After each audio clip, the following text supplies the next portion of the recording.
All right, guys, we are live. Welcome everyone to your webinar 7, the FITBANKER Challenge.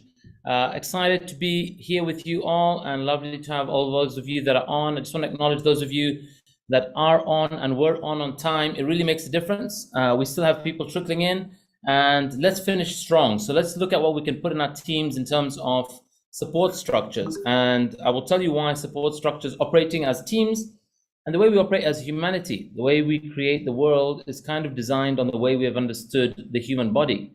That too is also set in context of today's webinar. We're going to look at the world outside there that we create is kind of a function of our understanding of the world within us. And we have this whole amazing ecosystem within us. And we're going to really learn about that today. We're going to really learn about how to optimize our ecosystems that we exist within. All of you guys on a challenge are part of an ecosystem.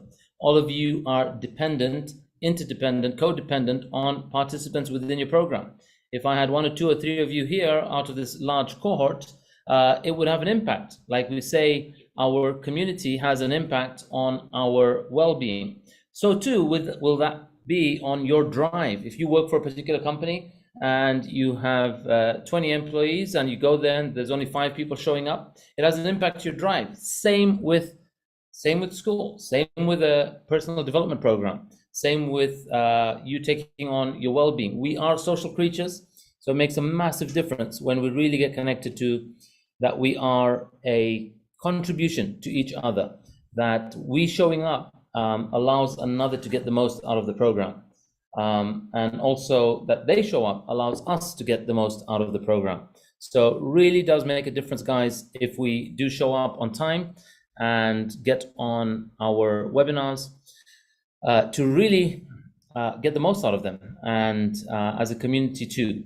Okay, so that said, I'm going to create context around webinar 7. First of all, a big part of what we do is not telling you what you need to know, but altering how you think about certain things.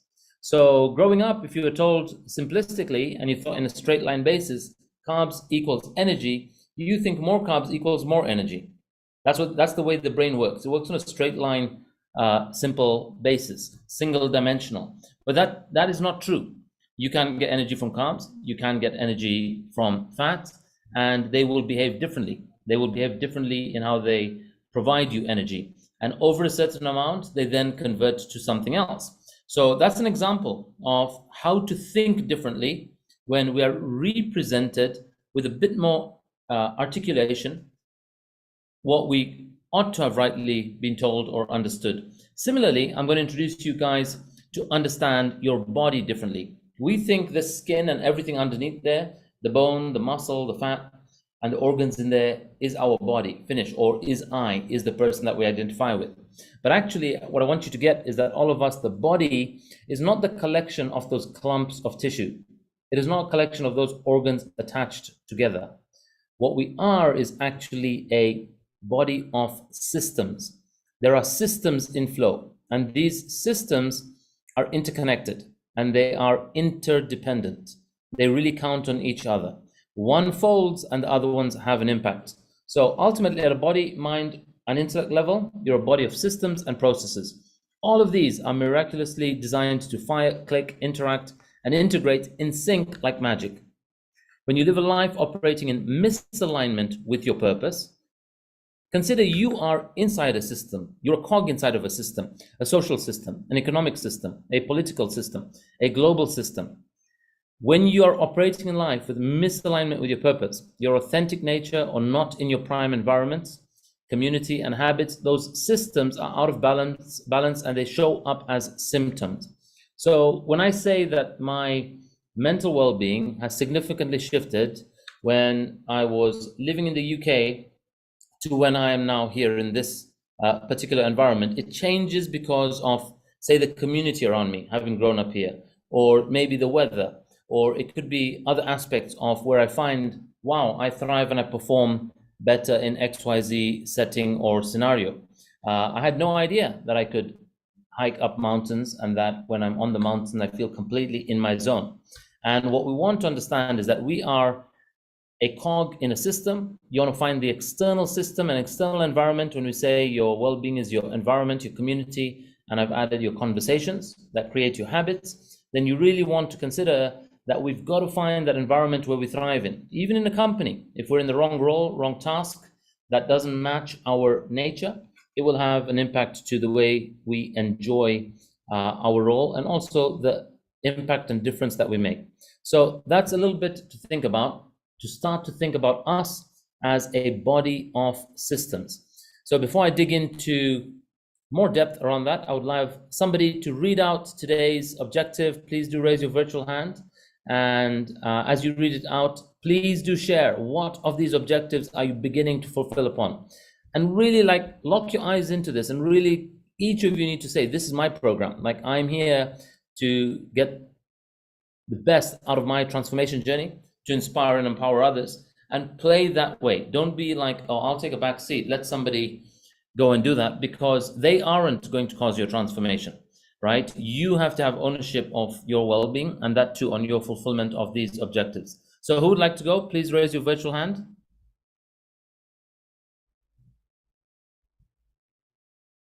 Otherwise, the coach will raise the hand and they will nominate somebody. Let's go, coaches. Easy for you. There's Nijesh. Let's go. Nijesh, who are you nominating? Who am I nominating? I'm going to nominate Dhruti Shah. Let's go, Dhruti. Hi, everyone. So, FITBANKER, the life transforming series. Welcome to life. Objective. At the end of this challenge, I will be someone who has altered my own relationship to food, exercise, and myself, understands the real role of my body, mind, and intellect, knows that my environment, community, and conversations dictate the consistency and quality of my health habits, inspires and empowers my community to take on their health too through my social media and in-person sharing, to show up as a health leader and a go-to person. Social media is now filled with positive, healthy, and inspiring content.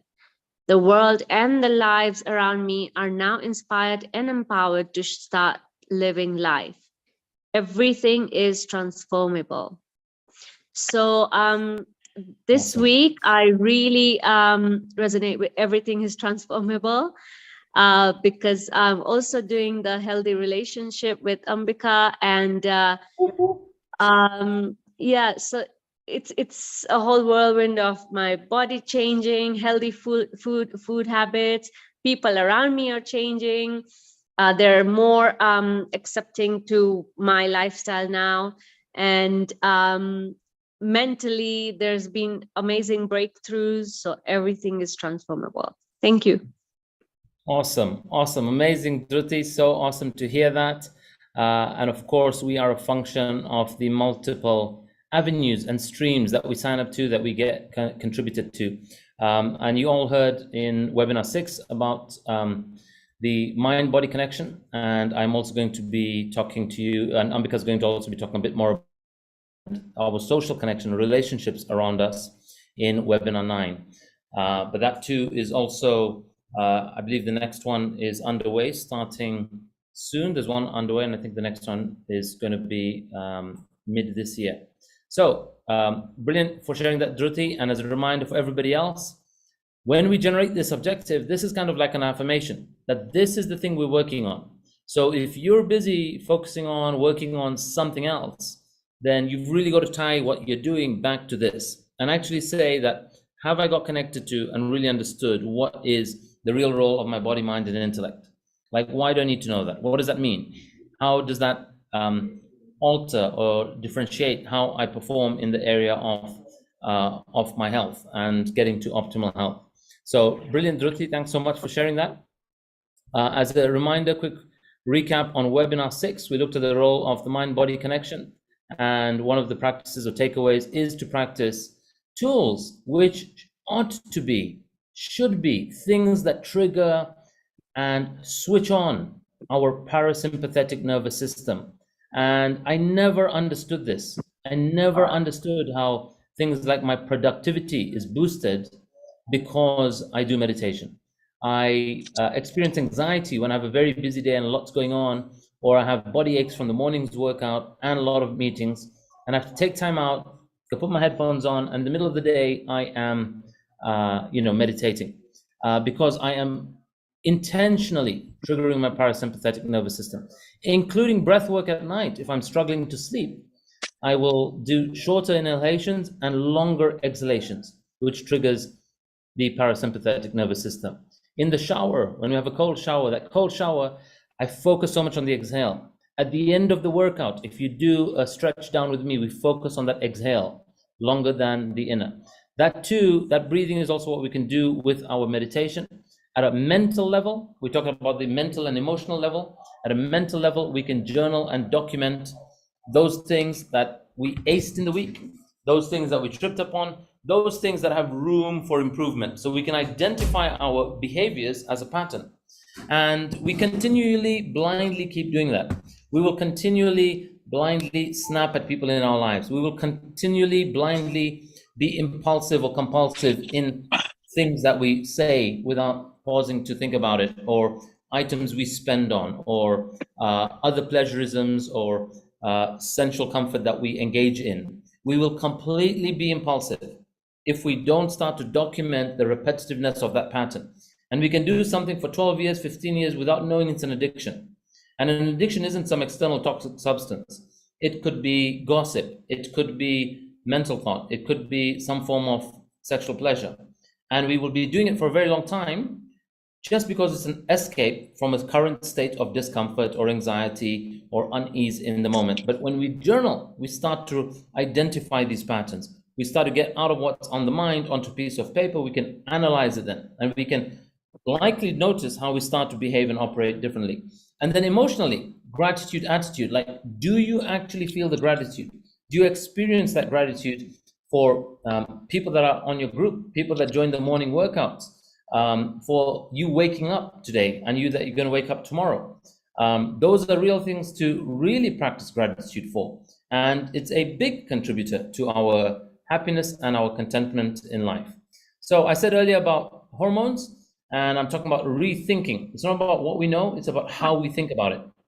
It's not about the information, it's how we've understood it or re-understood it or re-presented to ourselves. A number of amazing gurus or figures in the space that also reference this. Mark Hyman: the body maintains balance in only a handful of ways. At the end of the day, disease occurs when these basic systems are out of whack. You have your cardiovascular system out, you have your respiratory system out, you have your immune system out, you have your digestive out, you have your reproductive out. All of that has an impact to your well-being. Robert Kiyosaki, the author of Rich Dad, Poor Dad, who really understands financial systems, economic systems, understands cycles of, say, property cycles and recessions and booms. He says, for something to collapse, not all systems have to shut down. In most cases, just one system is enough. For example, the human body is a system of systems. If just one system, such as the cardiovascular, shuts down, death follows. Or a corporation or organization or this team, we are a system. And within those systems and those businesses and organizations, there are departments. This department, that department, that department. They don't have any meaning separately. Like your cardiovascular system on its own means nothing if there isn't a nervous system. It means nothing if there isn't a respiratory system. It can't function if there isn't oxygen coming into the lungs to pump the rest of the body. And so they don't have meaning individually and on their own. They can only function together. And that too, how all of us, we work like these microorganisms, these cells within a body called the FITBANKER Challenge.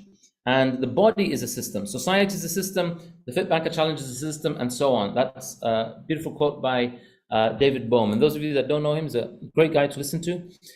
Those of you that love philosophy should listen to David Bohm and Jay Krishnamurti. They've got some great conversations recorded on YouTube, and it's amazing. Many of them are live and publicly and freely available for us to listen in on.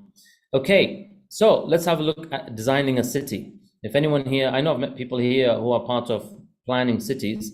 I can't remember who, but we've had participants who somebody was telling me they're part of the planning department of the council, and they look at how many houses they're building. Based on that, we need this many schools, we need this many hospitals, and that's how they go ahead and give the planning. And it works well in a place like the UK. It doesn't work well in places like Zambia, right? Where there is overbuilding or construction of residential, but not the infrastructure to keep up and cope up. And then suddenly you have a breakdown in the system. But if we were to design these systems powerfully, the way we design a city is also synonymous with the way the body is designed and functions. In a city, we will have the place where our power comes from, things like your pump stations. You'll have screens that do the filter, the grit removal, the sedimentation tanks. You'll have trickling filters, just like we have kidneys. You'll have clarifiers. You'll have aeration tanks like we have lungs. We'll have oxidation ponds. We will have where waste goes out. We will have where odor control is managed. We will have power generation.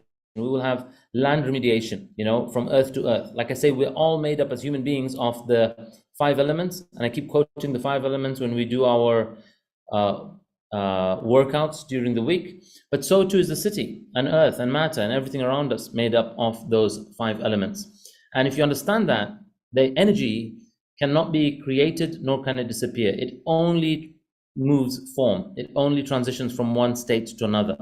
That too is what's happening with our body. We are a number of cells vibrating at a particular frequency. Energy is flowing through the organs and through what flows through the organs. And one of those things that flows through those organs are hormones, which is what we're going to be looking at today. But to understand the multiple systems inside of your body, there are many, many more. Here are just some of them. Your human body systems, there's your nervous system, there is your immune system, there's your digestive system, there's your cardiovascular system, there is your integumentary system, endocrine, reproductive, excretory, musculoskeletal. Each of these have independent specialization, but they are codependent on every other system. Not one of these can function with the other ones out of whack. They can't function optimally. One body, all systems, and inside of this organ called our skin, right? There is a finite number of resources inside of us, which is there's only X amount of blood, 4.9 liters of blood. There's only X amount of oxygen. There's only X amount of energy flowing through us, or electricity that's flowing through us. And that's what powers our vehicle or body into motion.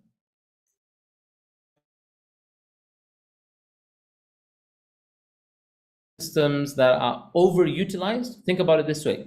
If we have only 4.9 liters of blood and our digestive system, say, has a leak, our digestive system, say, has some internal bleeding, and we're losing blood through our digestive system as an example, you can imagine that all the other systems will be compromised, or some of them have to shut off for survival, right? Similarly, if you have a leak or a clog in your cardiovascular system, so you've been eating all these saturated fats, and you've got a lot of dairy fats and red meat fat inside our body, and it's led to calcification and clogging your arteries. Your cardiovascular system that's meant to flow those 4.9 liters is suddenly stopping.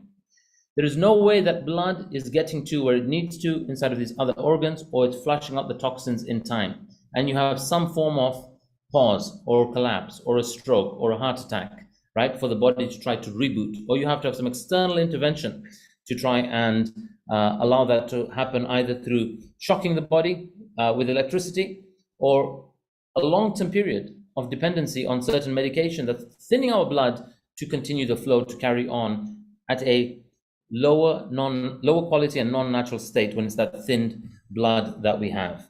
So we really want to understand how interrelated they are. And what I want to share is, if any of these is in overdrive, 3 systems shut down first. Which 3 systems shut down first?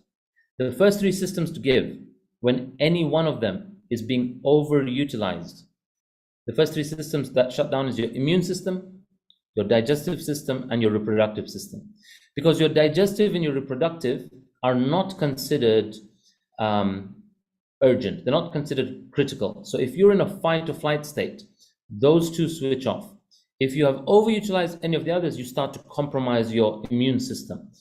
Because when you need to get out of danger, all the other ones need to be on overdrive. but not your reproductive and not your digestive. And we're going to look later on how when we stress, we're trying to conceive a baby, and we're stressing about that. The more we stress, the more we're compromising that reproductive system. And so it's so important that we re-understand the holisticness of the systems within us, and how then can we optimize them. That is the takeaway from today's session. So if any of you have a history of being told XYZ about your hormones, what I want you to know is to understand the science that influences those so-called hormones, those hormonal readings, and what can we do? What are some of the common practices? And you will find there are many common denominator practices across the different hormones and the glands that release these hormones.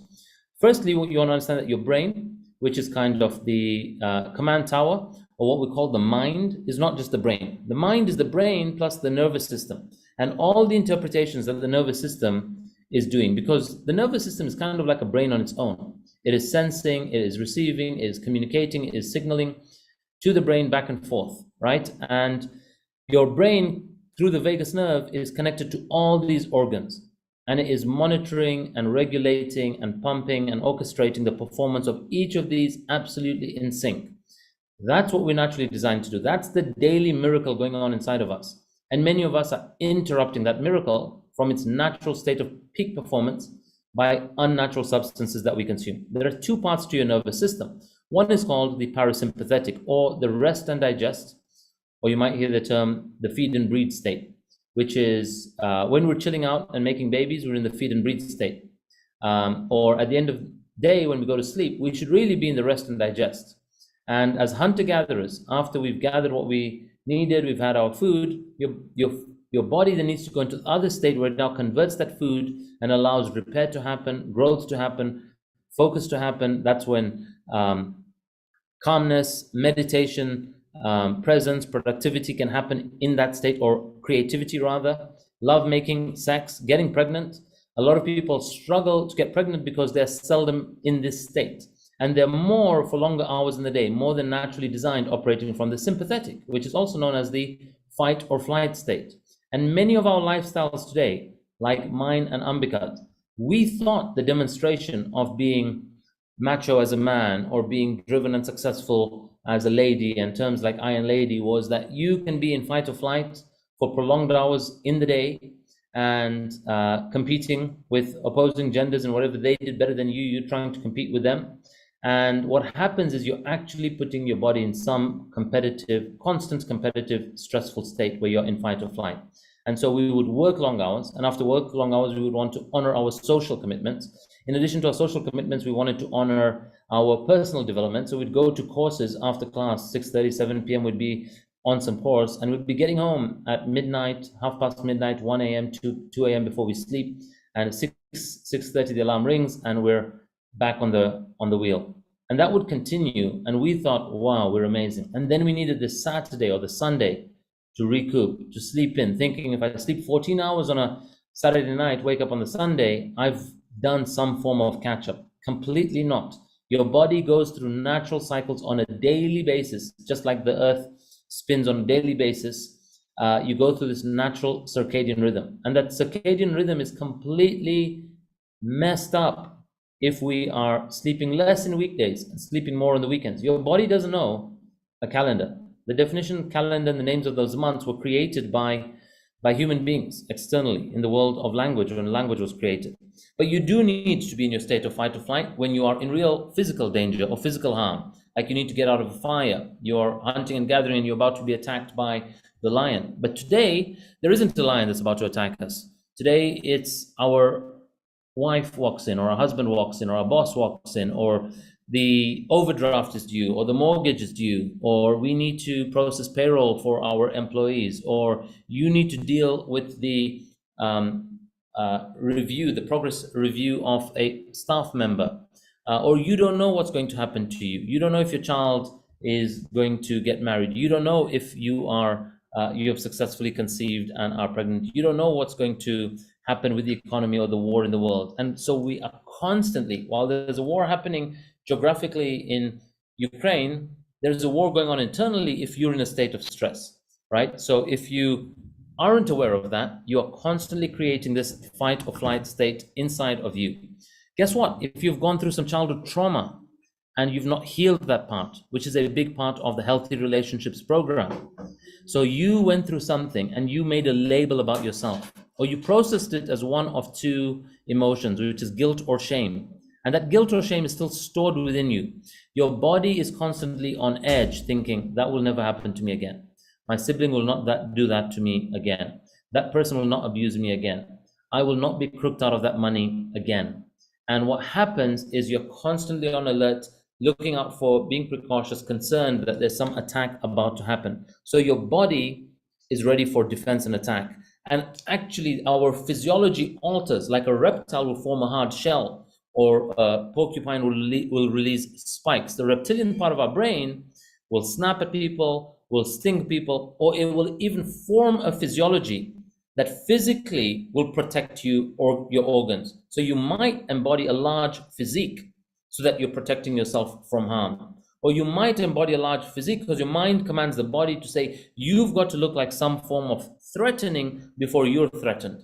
And so many of us many people have a story where they've gotten into things like working out or bodybuilding because they were bullied as a child.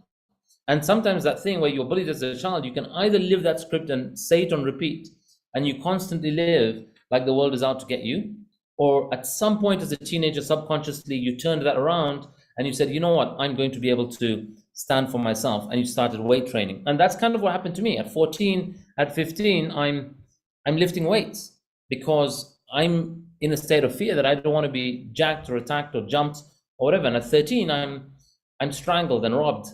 And I've turned that around, and I'm suddenly like, I'm going to make sure I'm fearful so that I don't look like an ideal prey. And so you really want to understand how your body really, really, really fulfills on what it's out to get.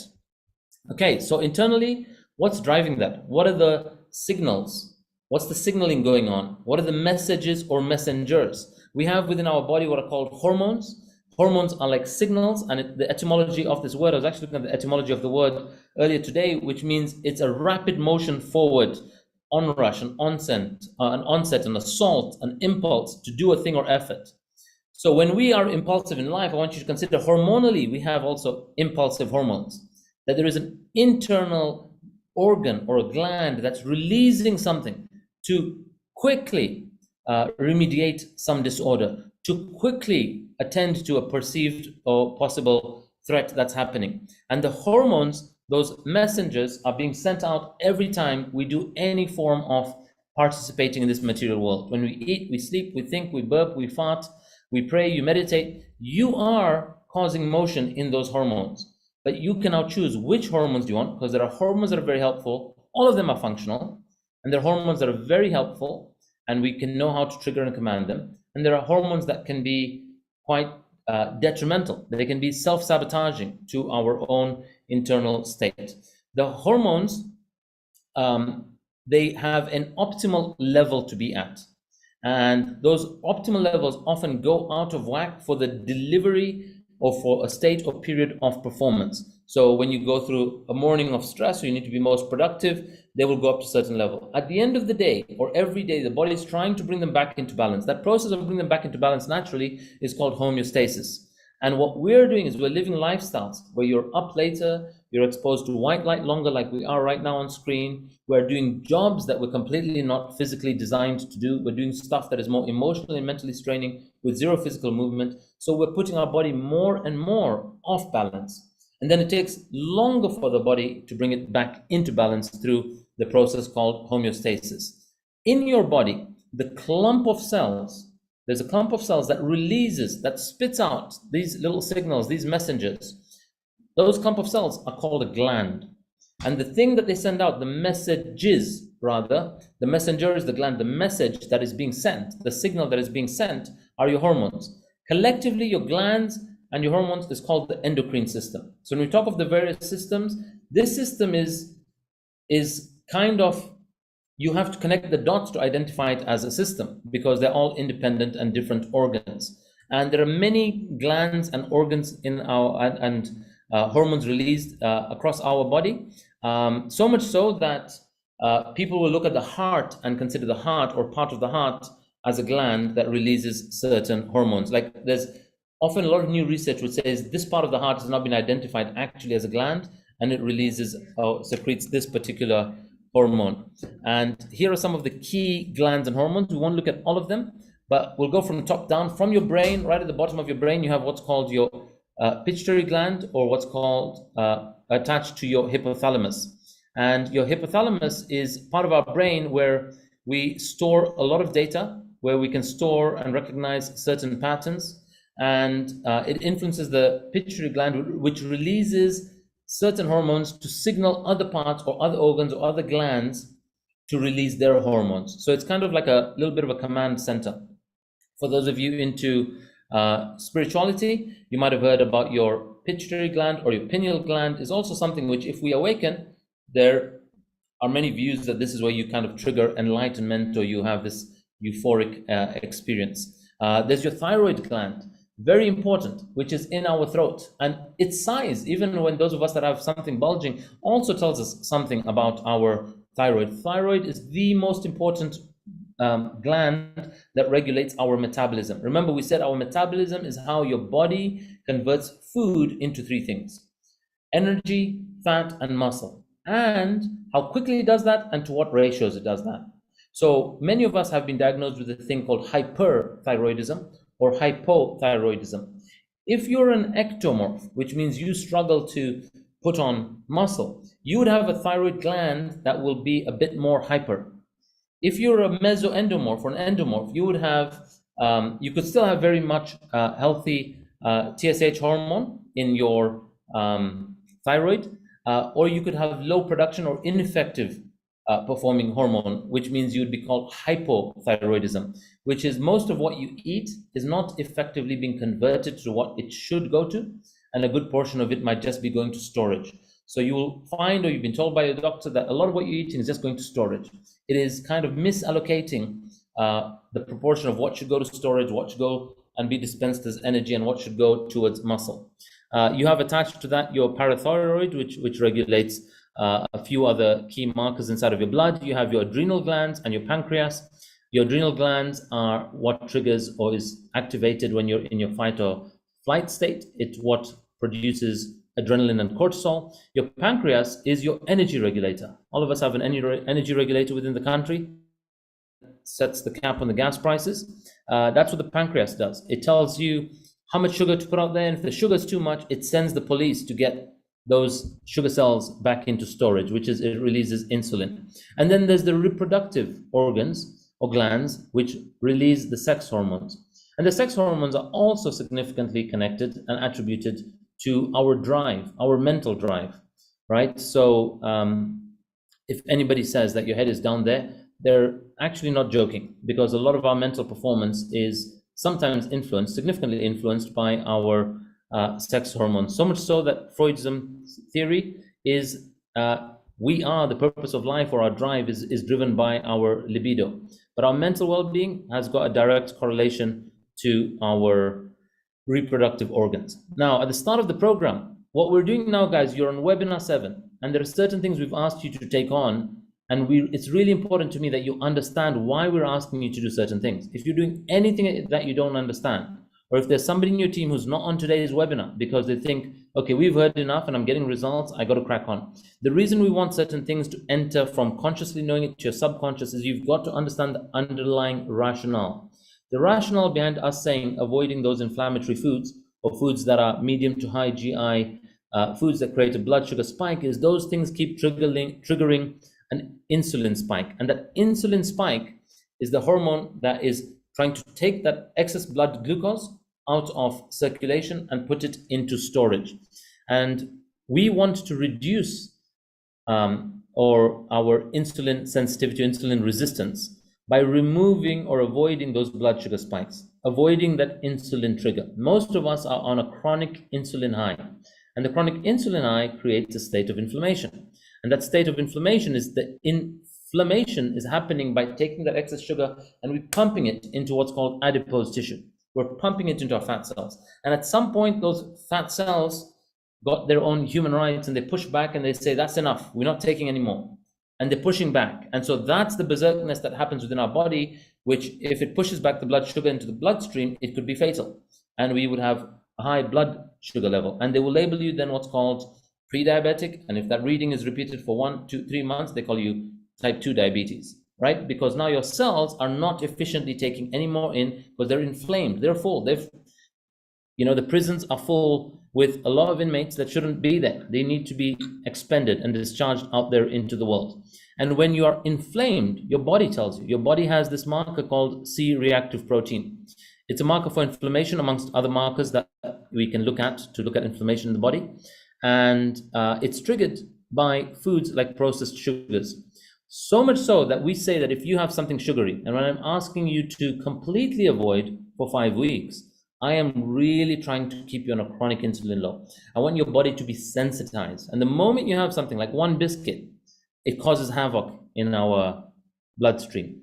And that havoc that it causes is a state of inflammation. Your CRP will go high. It will go high, and it can be high for up to 6 hours. And when your CRP is high, and when your insulin is high, and your blood sugar is high, so your blood sugar will be high for normally up to 45 minutes, an hour, or hour and a half, but your insulin could be high, or inflammation could be present in your body for up to 6 hours. And when you're inflamed, your immune system is compromised. So during the pandemic, if you're at home and all you're doing is sitting there and eating cookies because you thought that's all there is to do, and a bug comes in and visits you at home through whoever or through the air, right, your immune system is compromised. If you want to boost your immunity when there is a bug going around, you really want to avoid inflammatory foods. It's not about taking something to boost immunity, it's about avoiding the things that compromise immunity.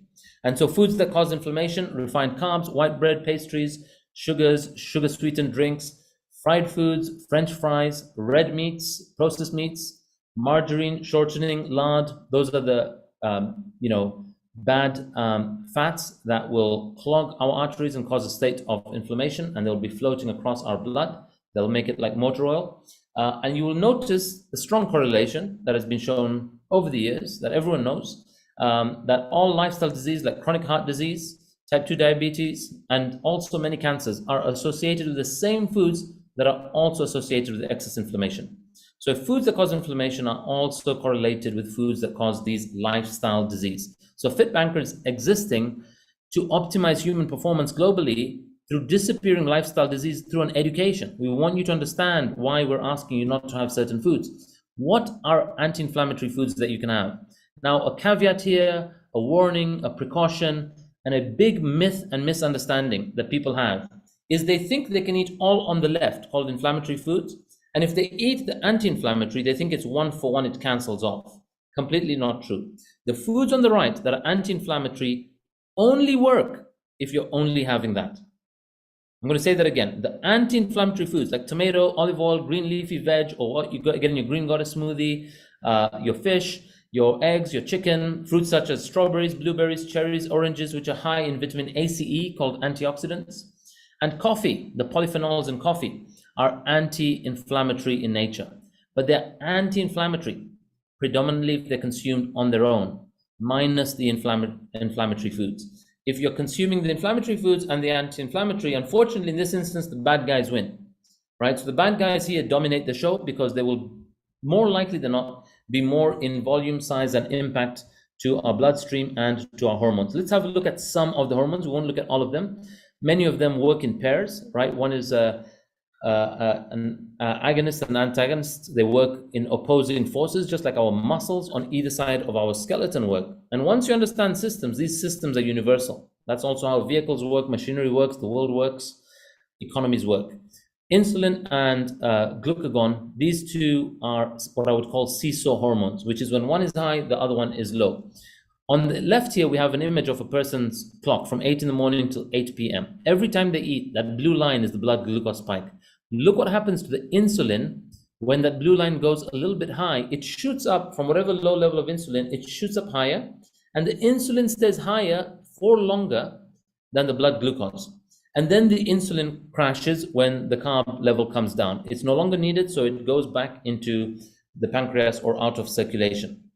And you can see the readings of the way the measure of the glucose is measured. Many of you would have done this if you're diabetic and you're looking at your glucose number. You're always looking for something around, say, 4.9 or 5 up to 6 point something. And after a meal, often it's not uncommon that you push your blood glucose up to 8. And if you're diabetic, it will be that high 2 hours later, which means there's a problem with your insulin. You either don't have enough insulin or you don't have quality insulin. And what we're trying to do in our bodies is that you don't need to take an external source of synthetic insulin. You can avoid the need for insulin by avoiding the blood sugar spikes. And your metabolism, which is the way your body converts food into energy, fat, and muscle, is controlled by the ratio of insulin and glucagon. And glucagon is a hormone that breaks down fat cells. It's an anabolic role. Anabolic means it's building a concern. The catabolic is it breaks down to release something. So the glucagon breaks down the fat to release into our energy system, into our blood system. It creates what's called glycogenolysis, gluconeogenesis, ketogenesis. So it releases ketones, it releases glucose stored in our fat cells, and it puts them into the system to fuel us with energy, right? When we can keep that insulin on a chronic low. That glucagon is released. Once it's released, then the glucagon drops. And if we consume external source of that glucose, then the insulin again goes up higher. So to understand the energy regulation, let's look at this image starting from the right. Let's say you consume that nice ice cream for dessert. You have that ice cream for dessert. Within 30 minutes, 45 minutes, up to an hour and a half later, sometimes 2 hours, you have a spike in blood sugar. That spike in blood sugar sets off alarm bells in our bloodstream, and it goes to the energy regulator, which is your pancreas. And your pancreas releases insulin. Insulin is like the police, which is, hey, there are protests and riots going on here, so it sends out the riot police to go and get them and put them back in the cells, or put them in cells.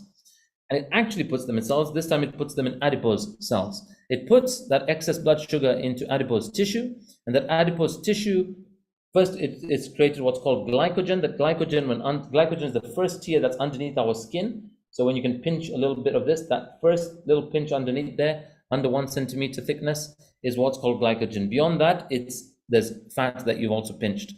And those adipose tissues store the glucose. Then you start going for a walk or a run. So why we always tell you after a meal, try to go for a walk for at least 10 minutes, is we want to flatten this blood glucose by creating the demand and command that expenditure right away, so it doesn't go into storage.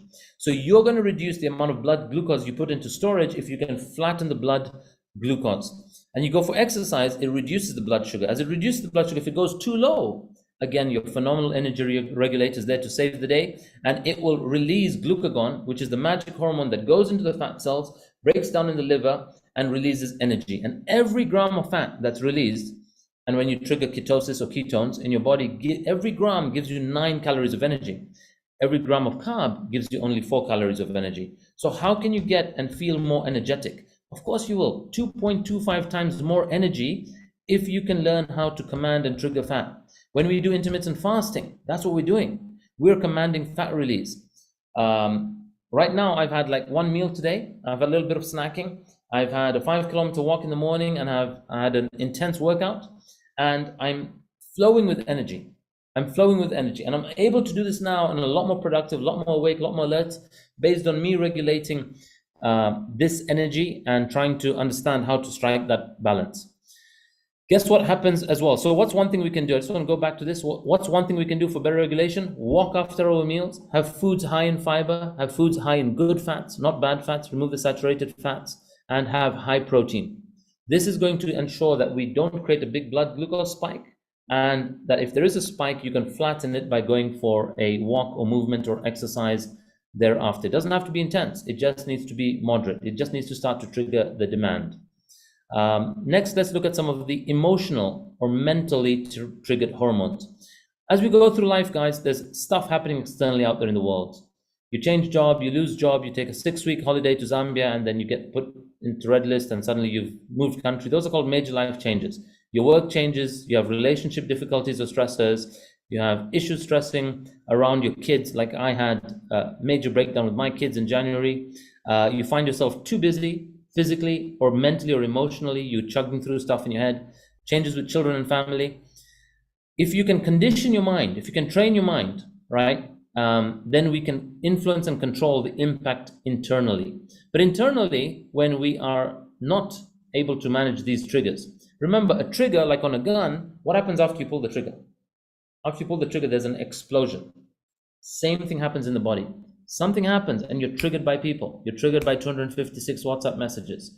You're triggered by the stats. You're triggered by the voice and tone of your coach. You're triggered by whatever it is that is happening for you in your world. It will lead to things like, negative self-talk, being pessimistic, going through a state of sadness, which when prolonged will be labeled as depression. It will also have you be unable to deal with uncertainty. It will cause anxiety. And those are internal explosions happening as a result of an external trigger, event, or interpretation that we have made of it. And your brain, as mentioned, at the bottom of it is the hypothalamus, and below that is the pituitary gland. That pituitary gland is regulating what to look out for and prepare for battle, for war, for protection. And it sends regularly a signal to our adrenal glands to release cortisol and to release adrenaline. One gives you power, the other one gives you a surge in energy. What they do when they're high is that they suppress our immune system. And so if you go multiple days, like we say this, and we'll talk about this again on our sleep webinar, research has shown if you go for 4 days of sleeping 5 hours or less and working long and some stressful environment, immediately you get a runny nose on the 5th day, which is the first indication that your immune system is compromised and there's some state of internal inflammation going on. When you are triggered by things that have you react with anger, there's some form of resentment or regret going on in your life. There's some form of fear that thing will repeat or recur. When you are angry, the source is you're often attached to a certain outcome. It didn't go the way you planned, and the trigger response is anger. Or you're resentful, which is we are so based in our past. We're not in the moment. We're holding on to what happened to us as a child. We still live like that. Many of us still identify as our teen or early adult years. And we operate that way for a long part of our life. Sometimes it works against us. Sometimes it's good to keep being that and awakening that inner child. And sometimes there's that fearful, on edge, constant alert, constant threat of what is or what if that will happen to me again. I think I have that with my mom. My mom grew up in a very wealthy family, 4th, 5th generation. And suddenly in 1972, in Zanzibar, there's a revolution. They're away for a weekend. They will go to Mombasa for a wedding and they don't get to go back to Zanzibar again because there's a revolution there. Everything that they had is all gone. And I see my mom and I can find differences in my mom as somebody who's hoarding stuff or buying in bulk or, always in a state of concern that something might be nicked or stolen. But that's a big portion of her life that had an impact, a traumatic and profound impact on her that is so present for her. And you won't see it or she won't get it till you understand this underlying science. So your body is out there constantly trying to protect you, to keep you safe. Your brain is trying to keep the body safe.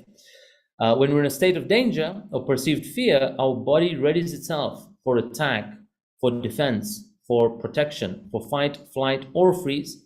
And that happens by releasing a certain amount of cortisol and adrenaline. Now, cortisol and adrenaline, why are they there in the first place? If they're detrimental, you might say, well, why don't we just remove them or do something to block them? Well, they're there for a function because they're there to really get us out of physical danger. In fact, they're meant to be high during our most productive hours of the day. Normally between, if you're kind of waking somewhere between 6 and 8 a.m. and sleeping between 8 and 11 p.m., you want to have peak adrenaline cortisol around 9, 10, or 11 a.m. to allow you to be most productive. We're designed to be hunting and gathering at that point in the day or doing the biggest load of work. But actually what today's life is doing to us is that we are working till 7 p.m., 8 p.m., 9 p.m., 10 p.m. at the office. We're concerned about tomorrow's deadline or the investor reporting that needs to go out, and we need to share on what's happening with our share price. And as a result, we're stressing about it. We come home, sometimes we meet our partner or our kids, or we have to deal with preparing for the next day, and you're going to sleep with a high cortisol and adrenaline high. And that completely pushes out of whack other hormones that we need to get us into a good state of sleep. So what are things that we can do to get healthy cortisol and adrenaline? Number one is sleep. Getting good sleep and quality sleep, but also good quantity sleep, between 6.5 and up to 8 hours, but I do recommend between 7 and 8 hours. Exercising earlier in the day is better, and heavier lifting and more intense earlier in the day. Lighter exercise closer to the evening to not get your heart rate too high in the evening, which will allow you to naturally fatigue yourself, release this hormone called melatonin, which allows you to, when melatonin is high, adrenaline and cortisol are low. They kind of work like seesaw hormones as well.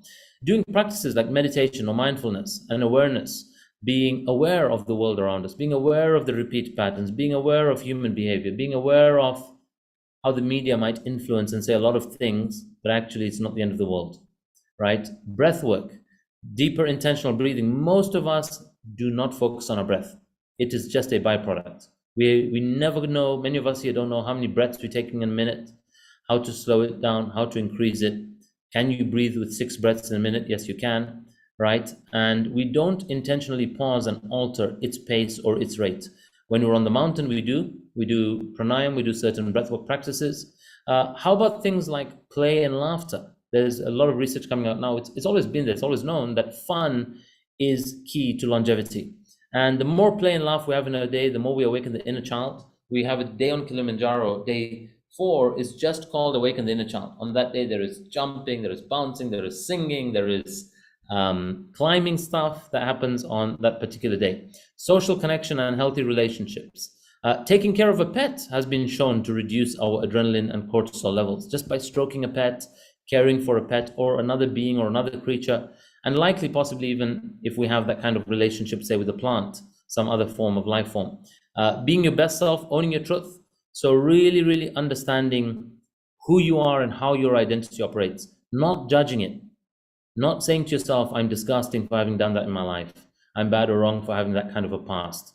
I'm a criminal, or I am this, or I'm that, or I'm dirty-minded, but actually understanding what is your drivers, what's the underlying source of the why you have that particular pattern. So to be authentically connected to what your drivers of your behavior and pattern identity are, allows you to own it, not deny it, not suppress it, not hide it, not make yourself wrong about it. And to tend to your spirituality, that they found that were a lot more spiritual, engaged in spiritual practices, whether you want to call it religious or spiritual or meditative or scriptural studies, found that those people had a lower level of cortisol and adrenaline. Eating a nutritious diet, especially low in sugar, avoiding inflammatory foods, and also with good protein. Supplements like that are high in omega-3, like fish oil and ashwagandha, which is an adaptogenic. And you can also get vegan omega-3, which comes from where the fish get it from, which is coming from the algae in the seas. Okay, let's look at our drive hormones or our sex hormones, our reproductive hormones. And these are present in both male and female. And at differing levels is what kind of gives us, what we most biologically identify with. Growth hormone is there at a very high level in babies, in kids, when we're young as toddlers. We have high level of growth hormone. It's essential for our growth. And it's also high levels of growth hormone are there in breast milk. So breast milk has got high presence of growth hormone, which contributes to happy, healthy baby's growth. And you can also get it from alternate sources. And the main male hormone, which is there larger in much significantly higher levels for men, is testosterone. And the one that is there in much significantly higher levels for women is estrogen. And this level varies. It peaks at a certain point in our life. For men, your testosterone peaks around 20, 21, 22, 23. And so whenever I find people in their 20s on our program, or if any of you have kids in your 20s or even teens, now is the time to be encouraging them to use that hormone to their advantage to build the good, dense muscle. Because at that level of hormone and growth hormone, of testosterone and growth hormone, they are going to have a better muscular response. Remember, this is available in both male and female. Just higher quantities are generally available in males. And with women, it's estrogen. But sometimes men have irregular levels of estrogen, which they have much higher levels of estrogen. And that's what leads to the infamous boobs, right? When we have a high level of estrogen, the male boobs is because of our body having higher than normal or natural levels of estrogen in us. For women, around 35, 36, 37, 38, it peaks, and then it slowly starts to decline. And it's kind of designed to get certain levels to inside of our natural cycles, like the circadian rhythm, also our life cycles, to contribute to things like our fertility, and also hormones that are essential for early stages of motherhood, and various other biological functions key for that period or phase of our life.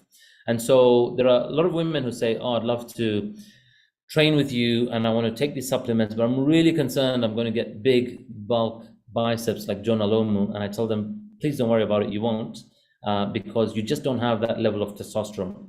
And unfortunately, some women come up with that interpretation because you might see a professional bodybuilder or a bikini comp model doing that, and some of them would be artificially supplementing with additional testosterone, right? And so they, as a female, are taking a male dose of testosterone, which is contributing to those large, big muscles or shoulders. But as you see on this program, if any of you still have that myth, the answer is, show me a body composition scale. Tell me what's your muscle mass and show me how much you can increase that muscle mass. There are very few people on this program that can add more than 3 kg of muscle mass over 90 days. Any of the top performers, kg, you might add a kilo and a half of muscle mass. That's phenomenal growth in muscle. To add a kilo and a half of more muscle to your body is phenomenal. A lot of us think that we can suddenly add 5 or 6 or 8 kg of muscle. Not really true at this age or stage in our life. So key tips for getting healthy sex hormones, reproductive hormones, and that drive, that mental drive, or that entrepreneurial drive, or that leadership drive, or that adventure streak drive in you is, number one is lift heavy. Compound movements, especially think exercises like squats and deadlift, right? Or compound movements means you're engaging more than one big muscle, right? So your glutes, your core, your back, your legs, when you're engaging 2 or more, then you are likely, they say it contributes to higher and heightened level of growth hormone and testosterone. New research is also suggesting after your workout, you go and sit in the sauna for 30 minutes, you will also get another 200, 300 or 400% spike in that growth hormone and testosterone after your workout. Sleeping more, getting good quality sleep contributes to better testosterone and estrogen. And then there's ZMA. And to ZMA, sometimes you find these added ingredients: fenugreek, ashwagandha, tribulus terrestris. All of these contribute, again, to better quality testosterone. They don't necessarily add testosterone to you, right? But your testosterone also at different points in the day or based on different activities, the reading of that testosterone can be slightly higher. But in the presence of these, they contribute to better release or distribution of those particular hormones. And staying connected to purpose also contributes to our drive.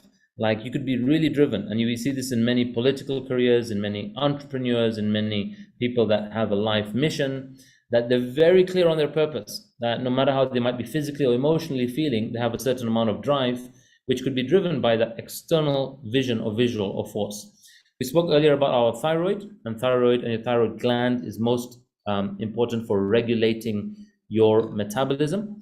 And inside our thyroid, there's what we have a condition, those of you that have an underperforming thyroid or low TSH, thyroid hormone, you would have or be diagnosed with what's called hypothyroidism. So the concern with your thyroid is when it's underperforming, it is operating slower.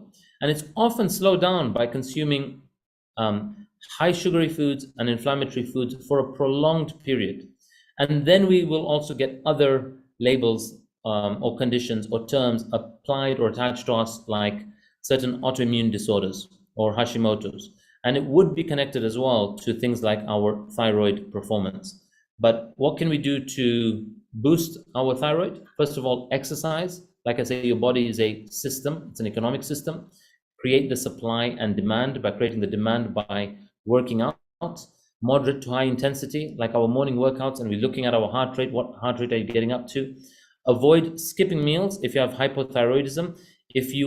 By skipping meals, it's not intermittent fasting. Intermittent fasting can be good for you.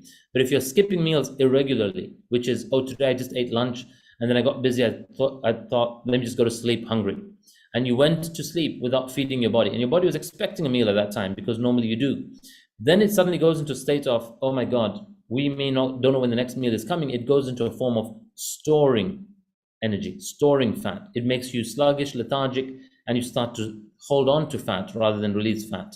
So when you're doing intermittent fasting, it works when it's regular. Regular fast start time, regular fast end time, and your feeding window is also regular.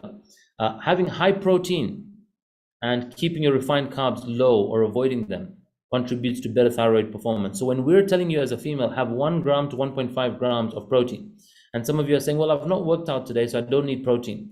You've misunderstood protein because you think it's only about muscle recovery. I'm saying to you, it's also about your thyroid performance. And when you have that high level of protein, that adequate level of protein, then it will improve thyroid performance. For men, it's 1.5 to 2 grams per kg of body weight.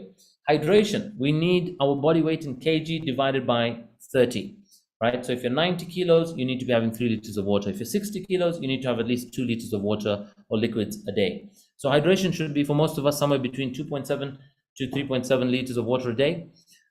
If you're low on a hormone and if you have hypothyroidism, your doctor might give you or put you on a synthetic thyroid, which is called T4. Any synthetic hormone is basically saying, we've made this in a lab and we're giving in your body what your body ought to produce. Do not mix that up, guys, with supplements. This is where a lot of people get it wrong. They think a synthetic hormone is the same as a supplement. A supplement is topping up what your body needs and can only get externally, but it didn't come in today's plate in the quantities we need. So when we're having ZMA, the food today did not give us that amount of magnesium, zinc, and B6 we need, so we are supplementing it. We're getting it from an additional external source. A synthetic hormone is chemically produced, something which your bodies ought to produce. Your body is meant to make that, but your body is not making enough of that or not making quality performing hormone of that. So they're adding a artificially produced one. Once your body gets used to that synthetic source of T4 or synthetic source of melatonin or synthetic testosterone, then what happens is your body will stop producing it, right? It will stop producing it because, well, we don't need to, because there's enough of supply coming into our body externally, so it switches off your natural production process. Vitamin D, if you have hypothyroidism, it's also noted those people also had low levels of vitamin D. So having vitamin D3 in supplement form or pill form in the presence of vitamin K increases the absorption. And avoid supplements with high iodine. High iodine will reduce thyroid performance. And again, sleep is again one of the most common denominators again for most hormones, getting quality sleep. Not too much sleep. Too much sleep is not good, but it's hitting that sweet spot of somewhere between 7 and 8 hours of quality sleep. The last 2 hormones we'll look at, actually there's one more after this, one more system we will look at, but the last 2 hormones we'll look at are the hormones that regulate our appetite. I might have spoken about these already to some of you on our webinars, but this is leptin and ghrelin. Again, another pair of seesaw hormones. Seesaw means when one's high, the other's low, and vice versa. Ghrelin is the hormone that's released in your stomach that makes your stomach growl. So ghrelin causes the growling. It's when your stomach is going grrr, that means ghrelin is high.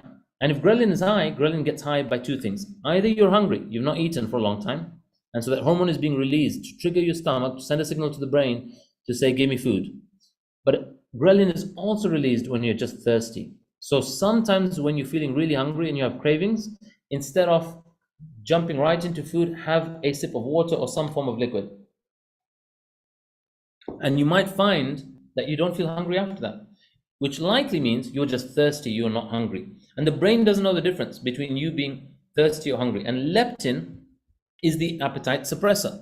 And so when we have certain thermogenic boosters, or when you go for a long endurance walk or a run or a long race, you will find after that long days of hike, in theory, you thought, damn, I've burnt 1,000 calories or 2,000 calories today. I should be really hungry. I can eat 3,000 calories. Actually, you'll find you get full in about 500, because any endurance-based activity releases leptin. Those of you that have done Kilimanjaro with me or have done other mountains, you will find that on those days you had big hikes, you had loss of appetite at the end of the day.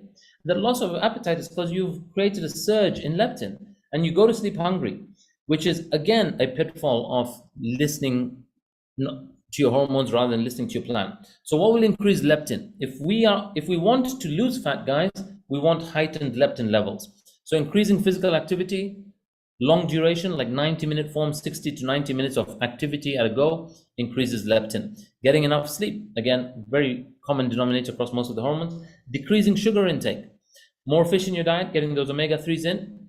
Green tea extract, right? So that's why green tea extract is prevalent in many thermogenic boosters. There are some views and research on that, and there are some views and research on that actually say it may or may not make a difference. They're not sure, but there are still many benefits to green tea extract in our body, including another hormone called adiponectin. So it's a great one to have for fat loss.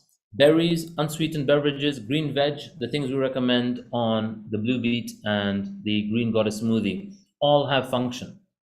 And we want you to experience that function. We want you to get those healthy antioxidants in. That's what will increase leptin. What will suppress ghrelin? Remember, if we want to lose fat, we don't want high levels of ghrelin, which will make us crave and trigger binge eating. So eating protein reduces ghrelin because we stay fuller for longer. Having good fats or low-fat foods that are high in protein are the best ones. Carbohydrates, at first, they will reduce the ghrelin, but right after those carbs are digested, they will climb and create a higher level of ghrelin. So when I say to you that carbs trigger the demand for more carbs, and you start off with one biscuit from a box and you end up going through, that box contains 6 servings, meant to be for you and your family, but you ate it alone, is likely because the carbs that you ate triggered more ghrelin, and then you finished everybody's share in the household. And so when we are avoiding the medium to high GI carbs, it is for the purpose of functional, optimal internal organ performance, hormonal levels, energy levels, and also just realizing how powerful your body is on a small amount or adequate amount of fuel. And so the carb trigger that creates carb cravings is exactly this, the impact to ghrelin. That's what's triggering our cravings. So when many of you feel, oh, I just want to have a little bit of that chapati or one biscuit, and then you eat more than your body needs, it's because you first suppressed the ghrelin, and then it shot the ghrelin level higher than it was originally at before you started that particular meal. And then you end up hungrier after that particular meal. Next, I want to talk about not hormones, but another system within us, which is our waste management system. It's our lymphatic system. And it's important that you understand your lymphatic system. Your lymphatic system is kind of like the city plumbing. It's taking the waste out. And sometimes those waste pathways are blocked. And there are various ways your waste gets, or anything that is inside your body that disagrees with your body is pushed out. It's pushed out firstly through the 4 Ps. Either you pee it out, you will poo it out, you will puke it out. And if it doesn't go through those 3 Ps, it will come out through the pores of your skin. So things like psoriasis, things like eczema, things like rash, things like breakouts on your skin, is your body saying you've put something in you that unique to you, it disagrees with you. Like if I have a certain pickle if it's a low quality oil, my body tells me right away. I will break out on spots specifically over here. When I was a kid, it would be all over my face, right? But my body will know that there's something it doesn't agree with. If I put certain hair oils in my hair, they'll be fine. If I put certain other hair oils, obviously it goes through the pore, goes through my head, goes to the pores of my skin, and then it's being rejected, and it will come out, and there'll be some form of breakout of rash or pimples on my face. Because the body is a genius. It tells you what doesn't belong there. And it is creating that. Alcohol is another one, which is, it is a completely non-natural substance. It has zero role in our gut biome, right? And now that we understand the science, you'd be like, why would you put Dettol down you, right? Or whatever it is that is killing gut biome performance. Remember, this is not a program to make anybody teetotal. This is just a program for you to understand the science, and then you make your own decisions around what you want to do. And so how do you optimize or minimize any reaction of the lymphatic system where it's disagreeing with something? If you have any breakout, any allergy, any intolerance, any rash, any eczema, any psoriasis, any jock or heat rash, often you want to look at what are the things that we need to remove. And firstly, there are about 13 identified allergens on the EU's food list. But the first 5 you want to look at is, number 1 is normally dairy, because of today's dairies production methods, hormones are added into the cows at a very unnatural and high level, which naturally translate and goes into the breast milk of the cow. Just like what mom eats, if you're breastfeeding your baby, how do we pass that nutrition on? What's happening is now we're getting that high level of animal hormones being passed into us through dairy, and there's a reaction to that. Various things like PCOS, endometriosis. Those are some. There's some correlation to high levels of dairy consumption. Spices. Some of us, our gut and body will react to spices. Oil, sugar, gluten. Those are the first 5 key suspects. And once you have regularly reacted to them, you're then labeled as intolerant to or allergic to, or you form IBS or piles, or you'll have some form of longer-term chronic issue. So we want to make sure we remove those things that are causing some form of internal instability.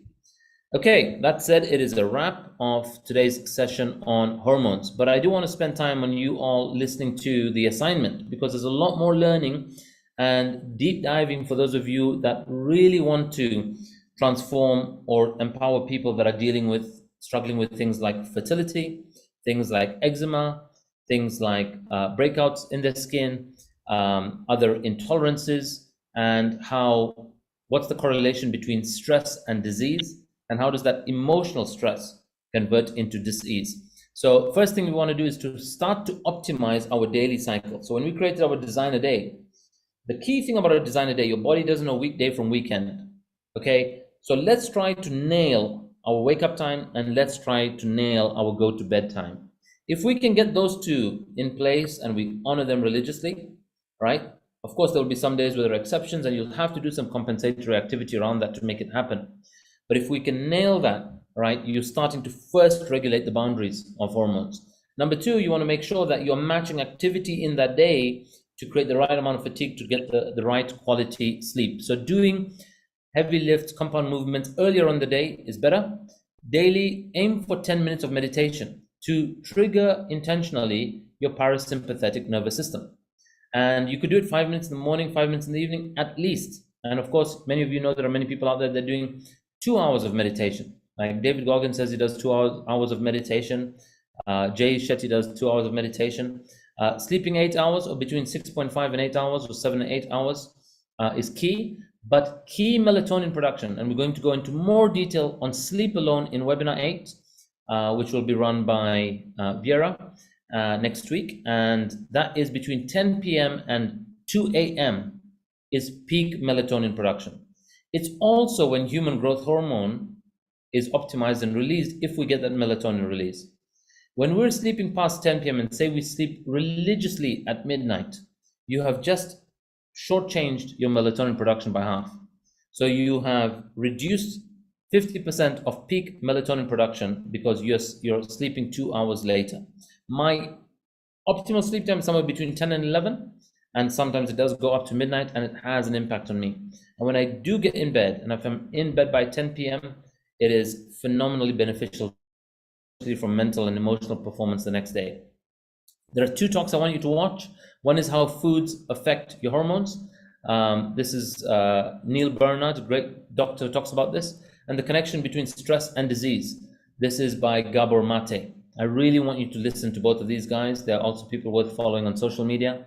And like I say, and we'll be saying webinar 5, please do not believe anything blindly. They may have an agenda, these guys, in what they're speaking to. Generally, that's how you design a talk. You have an agenda on the talk. So please listen with your inquiry, your questioning. You can do your further research before you accept what they share to you. You can experiment on yourself before you accept it as any form of truth. Always accept your own truth, not other people's, not Ronnie's, and not these doctors as well. And day 60 progress pics are coming up. As you share them, I'll really invite those of you that are sharing to share publicly. Invite people to join the April program. And for those of you that don't already know that, the April challenge is live. I know some of you have already anchored into the April challenge. Big kudos to those of you that have already gone ahead and anchored. There is based on the challenge size. So if we have this challenge size of 89, there's a limited number of encore tickets. I think there's 20 on this particular program for April. And so the first 20 of you will get in at that mega early bird price, and thereafter it's about 29 quid more for the next tier of people that encore. and you all had attended or were invited to attend the Invitation to Lead. If you didn't attend one, Invitation to Lead, and you want to watch the recording, it was live streamed only as an exception on this particular challenge. We've done it the first time. But one of the reasons it's an Invitation to Lead and we don't live stream it or didn't in the past is part of leadership is showing up. And so, you know, you don't want to go and be this leader where you aren't actually having that authentic interest yourself in knowing why you want to lead and what is this leadership about and how will it serve me. Anything we're offering, you need to hear what's called wifey. What's in it for you, right? And it's important that you really listen to the Invitation to Lead if you haven't already, thinking, how can I apply this in my life? How will this help me in my entrepreneurial journey, in my business, in my role as a leader in my family, in my community, in my society, or anything else that you want to inspire amongst a group of social creatures, a group of human beings.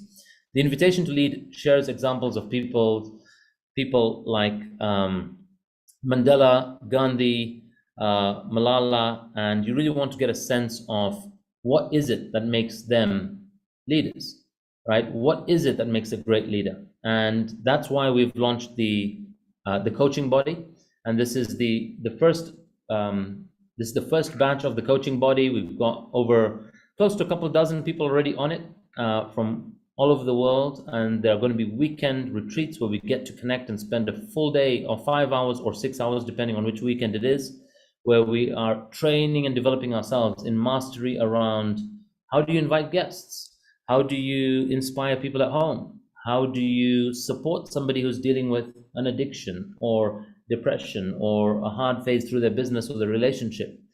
There are tools like empathy and listening and connecting and empowering and inspiring that we train our coaches on. And you're all working with coaches, and coaches are also at different stages of their journey, right? But they're all leaders or leaders in the making. And the coaching body is one of those programs we've created that is getting accredited with another organization. When you do it with us, you get certified, and then there is additional criteria you need to meet to get accredited with whichever coaching body you may choose to get accredited with. And thereafter, you might want to launch a business as a coach. You might want to be a coach with FITBANKER, right? And so it's a new arm that we're creating. And if you did not join or did not watch the recording, please ask your coach about it. Please tell your coach right away after this. I want to know about that Invitation to Lead, because this is closing in 3 weeks now. So in April, this new program starts. And if you aren't in on this one, the next one is happening in July. So you want to be in early on this one. Ambika spoke at webinar 6 about the next HR program. It starts on, I think it's 25th May. So the current program is underway. You've already heard from some people who are on it, how it's really contributed to things like managing triggers and stability of their mind. If you want to read more about the HR program, please go to that link, fitbanker.com/HR. And as a reminder, the next one is 25th May. 25th May 2023 is the next one. Today's webinar was on hormones, and if you can learn how to control your hormones, which often we grew up being told, I'm sorry I did that, I couldn't control my hormones, or I'm having hormonal issues. We often relate to hormones as something we can't control, but if you can control them, if you can influence them, you can influence and control the quality of your life. On that note, guys, it is a wrap. Thanks all for being on today. I am going to stop the live stream and we'll take any questions.